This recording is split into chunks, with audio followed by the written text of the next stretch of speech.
नमस्कार, मेरा नाम है नवीन कुमार नंदन और आप देख रहे हैं नेशनल दस्तक। घोषित उपचुनाव के नतीजे आ रहे हैं और समाजवादी पार्टी लगातार बढ़त बनाए हुए है। समाजवादी पार्टी के जो हजारों लाखों कार्यकर्ता हैं उन लोगों में काफी उत्साह है और घोषित उपचुनाव पर हम बातचीत करते हैं ज्योति यादव से, जो समाजवादी पार्टी की नेता हैं। कैसे देखते हैं, आपकी तो जीत होने जा रही है।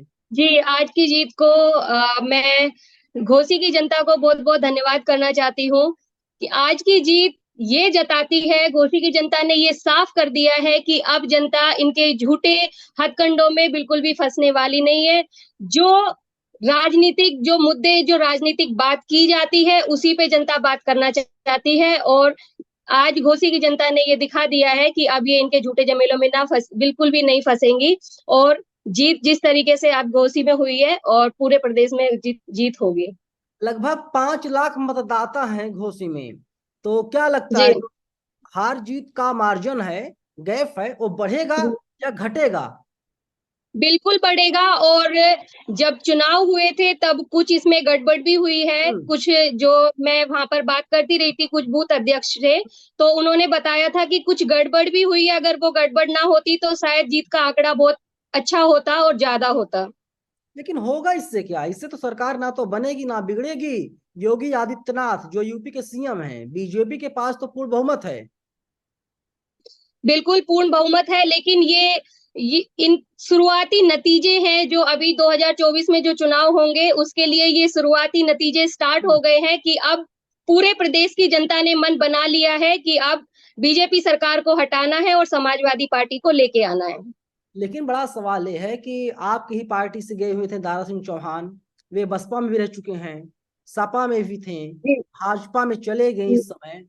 तो घाट जी। घाट का पानी उन्होंने पिया है, इसके बाद भी घोसी की जनता उनके साथ नहीं है। जी, बिल्कुल देखिए, जो हमारा नेता होता है वो हम्म। कोई भी जगह हो, कोई भी जिला हो, कोई भी जगह हो, हमेशा जनता ये चाहेगी कि हमारा नेता जो है वो टिकाऊ हो और अपनी बात पे कायम रहे। घड़े-घड़े का घाट पीने से काम नहीं चलता है, कोई भी नेता हो वो जनता के साथ में रहे और जनता से किए हुए वादे को पूरा करे।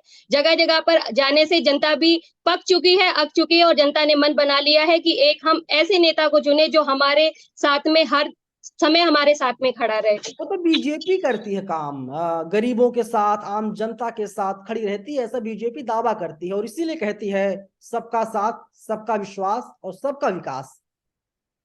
देखिए, हम पिछले 9 साल से हम देख रहे हैं कि किस तरीके से बीजेपी जनता के साथ में खड़ी है। बीजेपी सरकार सिर्फ झूठे वादे करती है और जनता समझ चुकी है इनके झूठे वादों को, इसीलिए अब जनता ने मन बना लिया है कि बीजेपी को हटाना है और देश को बचाना है।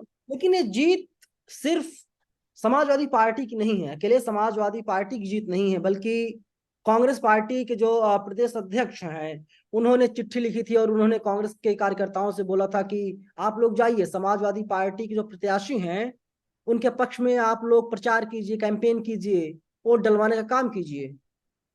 जी, बिल्कुल, ये जीत समाजवादी पार्टी की जीत के साथ-साथ में पूरी इंडिया की भी जीत है, इसीलिए हम्म। सभी ने मिलके, जितने भी संगठन हैं, सबने मिलके घोसी में जीत स्थापित की है और सभी को मैं धन्यवाद भी करना चाहती हूँ।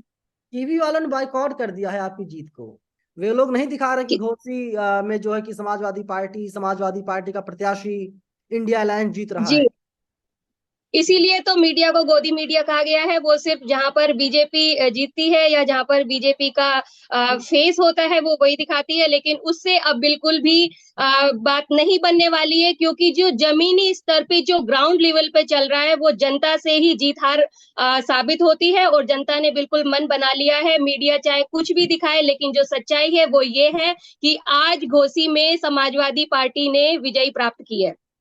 समाजवादी पार्टी जो है जीत की तरफ लगातार बढ़ती हुई दिखाई दे रही है, लेकिन सवाल ये भी उठ रहा है कि जो है कि ये उपचुनाव है, छोटा चुनाव है, विधानसभा का चुनाव है और 24 में पूरे देश में लोकसभा का चुनाव यानी आम चुनाव होना है।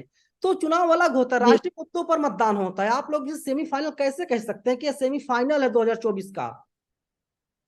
देखिए, ये जो चुनाव है, ये चुनाव साबित करता है कि 2024 में समाजवादी पार्टी ही जीतेगी।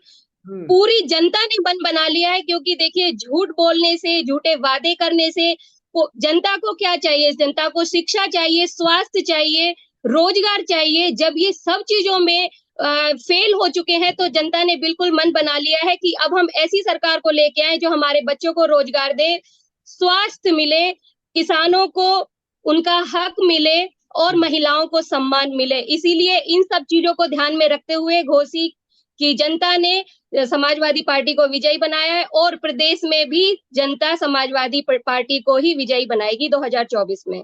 लेकिन एक बात है ज्योति यादव जी की जो योगी सरकार के मंत्री हैं बड़े चहेते माने जाते हैं योगी आदित्यनाथ के, संजय निषाद, उन्होंने कहा कि जो बक्सा खुल रहा, जो मतपेटी खुल रही है, ये पाकिस्तान की है, भारत की खुलने दीजिए। सुना आपने बयान? भारत की तो किसने कहा? जो संजय निषाद हैं योगी सरकार में मंत्री हैं, जी, उन्होंने कहा कि जब पाकिस्तान का बक्सा खुलता है तो समाजवादी पार्टी की जीत होती है। जी। देखिए, वो इस तरीके की टिप्पणियां करते रहते हैं, और करने दीजिए। जो नतीजे हैं वो साफ है और जनता के सामने है, पूरा देश देख रहा है, पूरा प्रदेश देख रहा है। कितनी सीटें मैं आ इस रही हैं? बात पे ज्यादा कुछ नहीं कहना 2024 के चाहूंगी। मद्देनजर बात करें तो कितनी सीटें आ रही हैं आप लोगों की? हालांकि अखिलेश यादव कह रहे हैं कि हम 80 जो 80 सीटें हैं यूपी में, तो हम सभी सीटों पर चुनाव जीतने जा रहे हैं। जी, बिल्कुल हम 80 में 80 जीतेंगे। 80 सीट पूरी हम विजय करेंगे। और लोगों का क्या होगा जो और लोग हैं गठबंधन में? गठबंधन में जो और लोग हैं, देखिए, जनता सच्चा नेता चाहती है, जनता पढ़ा लिखा नेता चाहती है, जनता ऐसा नेता चाहती है जो सच बोले और जनता के साथ में खड़ा रहे।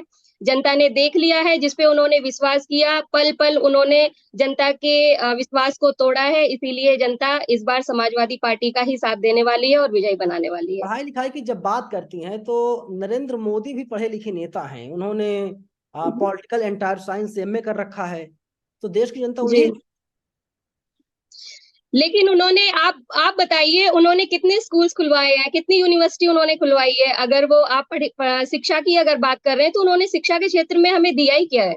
हर एक आप विदेश खुद जाते हैं, बताइए। अमेरिका जाते हैं, वहां पर कहते हैं कि हर हफ्ते जो है आईआईटी खुल रहे हैं, यूनिवर्सिटी बन रही हैं लगातार। कहाँ खोली है उन्होंने आईआईटी? कहाँ पे यूनिवर्सिटी खोली? हमने तो नहीं देखा है। देखिए, बात करने में और काम करने में अंतर होता है, और काम बोलता है। अगर उन्होंने किया होता तो उनका भी काम जरूर बोलता। हम तो उनका बोल रहा है ना। जी, बिल्कुल हमारा काम बोल रहा है। अगर हम कभी भी बात करते हैं, हम कभी झूठी बातें नहीं करते हैं। जो हमने काम किया है हम उसके बारे में बात करते हैं, जो विकास किया है हम उसके बारे में बात करते हैं। हम फेक यूनिवर्सिटी, फेक आईआईटी के बारे में बात नहीं अभी करते हैं। आप कहाँ पर मौजूद हैं? अभी मैं करहल में मौजूद हूँ, जो नियर बाय करहल, सैफई है। यस, करहल में मौजूद हैं, और घोसी में जो चुनाव हुआ था उसके नतीजे आ रहे हैं, तो वहाँ के माहौल कैसे हैं, कि लोगों के रिएक्शंस क्या आ रहे हैं? देखिए, यहाँ का माहौल, सभी खुशी जता रहे हैं और सभी लोग खुश हैं, और सभी लोग आने वाले 2024 के चुनाव को लेके भी बहुत ज्यादा उत्सुक हैं। उनको पता है, हम सभी लोगों को मालूम है कि 2024 में समाजवादी पार्टी की सरकार बनने वाली है, और जिस तरीके से ऐतिहासिक जीत घोसी में हुई है, ठीक उसी प्रकार प्रदेश में भी होगी। लेकिन योगी आदित्यनाथ कहते हैं कि जो आपके नेता हैं अखिलेश यादव, वो तो 12 बजे के बाद जी, शो करते हैं। वो तो आप देख ही रहे हैं। आज आपने देख ही लिया होगा, 12 बजे के बाद में ये हम्म। लोग जैसी बातें करते हैं। देखिए, ऐसी बातें एक नेता के मुंह से बिल्कुल भी शोभा नहीं देती है। पढ़ा लिखा नेता कभी भी ऐसे कमेंटबाजी नहीं करता है। लेकिन हमारे मुख्यमंत्री जी, प्रधानमंत्री जी पढ़े लिखे हैं। मैं मानती हूँ, बिल्कुल पढ़े लिखे हैं। और मैं ये कहना चाहूंगी कि देखिए, राजनीतिक चीजें जो है हमेशा एक दायरे में, हमें एक बात, कोई भी बात हमें एक दायरे में बोलनी चाहिए। कभी भी हमें ऐसे कमेंट नहीं करने चाहिए कि कभी हम फेस टू फेस आए तो हम एक दूसरे से नजरें भी ना मिला पाए। अच्छा, मैं आपसे जानना चाहता हूँ कि जो लड़ाई थी घोसी वाली, तो अब लगातार देश में जी, बात की जा रही है, आप ओबीसी कैटेगरी से आती हैं, आप यादव हैं, अखिलेश यादव की बिरादरी से हैं, तो मंडल और कमंडल की लड़ाई लगातार तेज होती हुई दिखाई दे रही है, और अखिलेश यादव लगातार पीडीए की बात कर रहे हैं। तो क्या जी। ये सारी जो विचारधाराएं हैं, जो मंडल वर्सेस कमंडल की बात है, क्या घोसी में भी इस तरह की बातें की गई थी? हो सकता है की गई हो, और सबसे पहले मेरा सवाल तो आपसे यही है कि इस तरीके की लड़ाई शुरू किसने की है? हम, जिसने लड़ाई की है, अब हम तो फाइट कर रहे हैं और लोगों को जागरूक कर रहे हैं। और पीडीए एक साथ मिलकर इस चीज को फाइट कर रहा है। ज्योति यादव काफी खुश हैं और साफ तौर पे कह रहे हैं कि 2024 का सेमीफाइनल है। सेमीफाइनल इसीलिए है क्योंकि प्रदेश की जनता का मूड, देश की जनता का मूड पता चल गया है और 2024 में जो समाजवादी पार्टी के नेता हैं, कार्यकर्ता हैं, तमाम लोग हैं, वे लोग लगातार ग्राउंड जीरो पर काम कर रहे हैं और 24 में नरेंद्र मोदी किसी भी कीमत पर देश के अगले प्रधानमंत्री नहीं बन पाएंगे। फिलहाल पूरी बातचीत पर आप लोग हमें अपनी राय कमेंट बॉक्स में जरूर बताइएगा। शुक्रिया। नेशनल दस्तक की आपसे गुजारिश है कि अगर इसको बचाना चाहते हैं तो नेशनल दस्तक को सब्सक्राइब करने के लिए रेड कलर के सब्सक्राइब बटन को दबाएं, फिर बेल आइकन की घंटी दबाएं। नेशनल दस्तक को बचाने के लिए बहुत जरूरी है कि हर खबर को शेयर करें, लाइक करें, कमेंट जरूर करें।